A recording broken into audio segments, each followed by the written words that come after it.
जीएफटी हिंदी फरवरी 15। आत्मा का जागृत होना।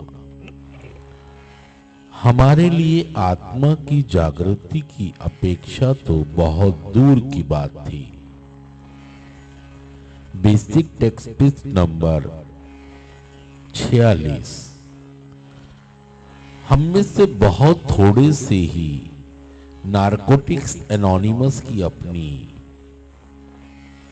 पहली मीटिंग में अपनी व्यक्तिगत कार्य सूची लेना अथवा अपनी आत्मा से किसी आध्यात्मिक शून्यता की कसक लेकर आए थे। हम में से किसी को सपने में भी यह अंदाजा नहीं था कि हम किसी ऐसी जीवन यात्रा के मुहाने पर आ खड़े हुए हैं जो हमारी सोई हुई आत्मा को जगा देगा। एक तेज अलार्म घड़ी की तरह एन्ने का पहला कदम ही हमें अर्थ चेतना की ओर ले आता है।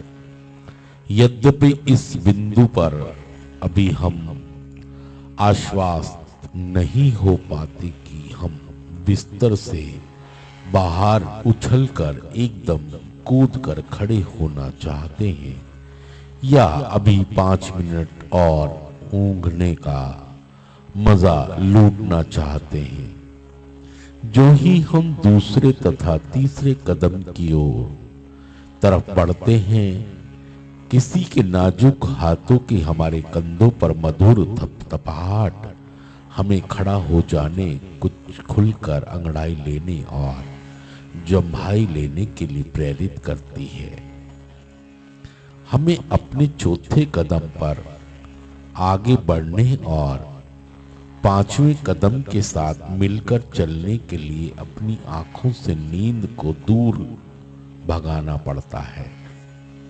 लेकिन जैसे जैसे हम छठे और 7वें कदम, 8वें और 9वें कदम की ओर तरफ बढ़ते चले जाते हैं, हम अपने कदमों में एक स्प्रिंगदार उछाल महसूस करने लगते हैं और अपने होठों पर एक मुस्कान बिखेरते हुए देखते हैं। जो ही हम 10वें तथा 11वें कदम की तरफ बढ़ते हैं, हमारी आत्मा बरसात में गीत गुनगुनाने लगती है और तब हम 12वें कदम पर अमल करते हुए अभ्यास का अंतिम कदम उठाते हैं और दूसरों को जागृति का संदेश देने के लिए बाहर निकल जाते हैं।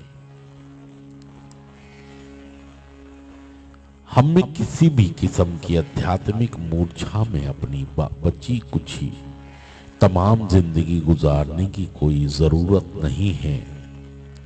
हम भले ही हर रोज सुबह सवेरे तड़के तड़के उठना पसंद ना करते हो, लेकिन एक बार बिस्तर से बाहर हो जाने के बाद हम लगभग प्रसन्नचित्त हो यही सोचने लगते हैं कि सवेरे जल्दी उठकर हमने ठीक ही किया है।